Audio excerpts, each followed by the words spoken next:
Shri Krishna friends, देखिए मैं आपको बताने वाली हूँ कि ये जो कोरोना काल चल रहा है इसमें हमें जो है चूना कैसे फ़ायदे दे सकता है। तो देखिए ये है चूना, मैंने इस बाउल में लिया हुआ है और जिसको कि आप जानते हैं हम कत्ते पे लगा कत्था चूना लगाकर पान खाते हैं, वो वाला चूना है ये। और बहुत सारी चीज़ों में काम आता है, बीमारियों में काम आता है, बहुत सारी चीज़ों में काम आता है। तो ये हमें बहुत ज़्यादा फ़ायदा देने वाला है चूना। कैसे कि आपको मैं बताती हूँ कि हमारा कैसे इम्यून सिस्टम को स्ट्रॉन्ग करने वाला है। देखिए दही है, थोड़ा सा ले लीजिए, कटोरी दही लीजिए और उसके अंदर आप एक चुटकी भर इस तरह से, छोटी चुटकी जैसे मैंने ये लिया हुआ है, इतना लेकर के आप उसके अंदर मिला दीजिए इस तरह से मिला करके, और उसको चम्मच से खा जाइए सुबह सुबह अर्ली इन द मॉर्निंग, यानी कि उठते ही सबसे पहले ब्रश करके आपको यही खाना है। उसके बाद आप गर्म पानी लेते हैं, काढ़ा लेते हैं या जो भी कुछ लेते हैं वो ले लीजिए, लेकिन ये आपको बहुत ज़्यादा कैल्शियम देने वाला है, फास्फोरस देने वाला है, आपको बहुत सारी इम्यून सिस्टम को स्ट्रॉन्ग करने वाला है, हमारी जितनी भी आंतों में जो गंदगी है उसको निकालने वाला है और बहुत सारी चीज़ें करने वाला है। दोस्तों ये बहुत अच्छा होता है चूना।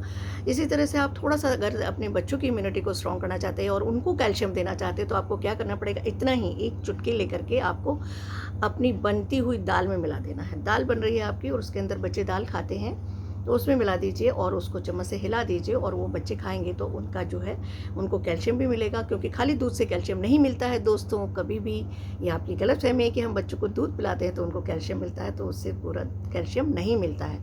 इसलिए हमको ये चूना इस तरह से चुटकी भर लेना है।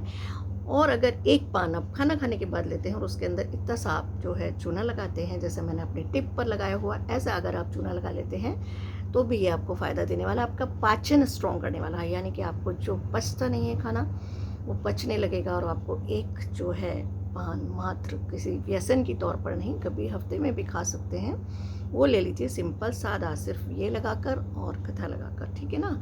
अगर कथा भी नहीं पसंद करते तो सिर्फ चूना लगा कर ले सकते हैं, ठीक है ना दोस्तों। अगर आप इस तरह से करेंगे तो आपको जो है इम्यूनिटी को स्ट्रॉन्ग करने में, बहुत कोरोना को हराने में आपको बहुत बड़ी सक्सेस मिलने वाली है फ्रेंड्स।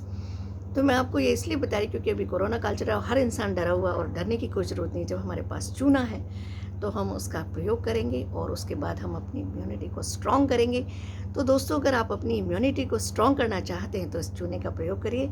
और जो मैंने 3 तरह के तरीके बताए, इस तरह से पहले आप इनको यूज़ कर लीजिए। उसके बाद आपको क्या करना है दोस्तों, अगर आपके कहीं चोट लग गई है, पैर पर, एड़ी पर, कहीं भी चोट लगी है दोस्तों, तो उसके बाद आप इसमें थोड़ा सा चूना लीजिए, एक चुटकी, और घुटने में आपके पेन रहता है तो उसमें थोड़ी सी हल्दी मिलाइए, थोड़ा सा गुड़ मिलाइए और उसको आप अपने पैर पर बांध लीजिए। जहाँ पर आपके दर्द है, घुटने में दर्द है तो आप घुटने पर बांध सकते हैं जैसे।